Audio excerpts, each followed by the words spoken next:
At what point does the NFL say, okay, this is not productive for us? Our ratings are already tanking, and now you have people that basically are so disgusted with what they see, to your point, these players that have benefited from all the opportunity that this country affords each and every one of us. They've benefited from that, but yet they don't want to have the decency to honor our country when it comes time at the very beginning of the game.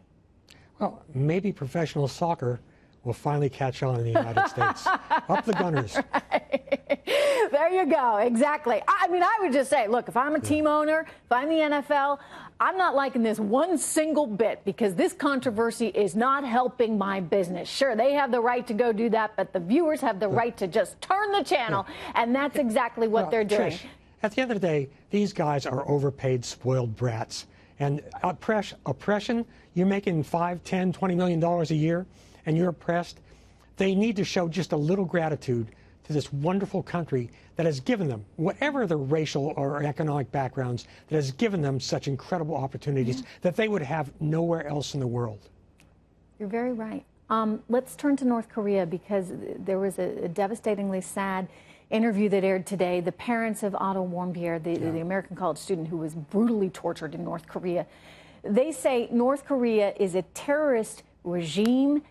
Take a listen here, Colonel, and I want every viewer to listen to this as well. And forget the fact that Otto was there in North Korea and he shouldn't have been. Just think about these two parents having to deal with what they saw when their son, Otto, was sent home to them. Watch. Otto was on the stretcher across in the plane, and he was jerking violently, making these inhuman sounds. Otto had a shaved head. He had a feeding tube coming out of his nose. He was staring blankly into space, jerking violently. He was blind. He was deaf. As we looked at him and tried to comfort him, it looked like someone had taken a pair of pliers and rearranged his bottom teeth.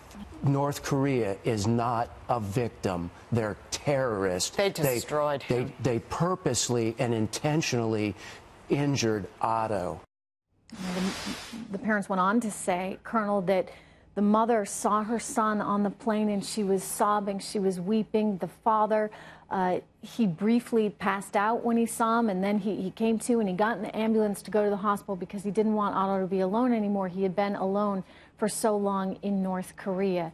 This is what this regime does to a 22-year-old college kid who makes, you know, albeit a mistake, going there in the first place? Well, North Korea is a terrorist state. And obviously, no mother and father should ever have to see their child in that condition. But if this is the way they treat an American citizen, imagine what their own political prisoners go through. And this is a regime that has starved, between Kim and his father, they've starved millions of people. They've tortured people. They have vast networks of prison camps.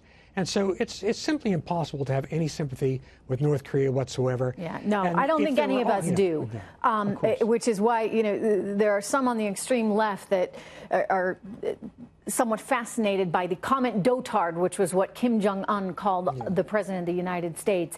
But I would remind them just exactly what North Korea is and who Kim Jong-un is. Yeah, and indeed. We need to pick some sides here.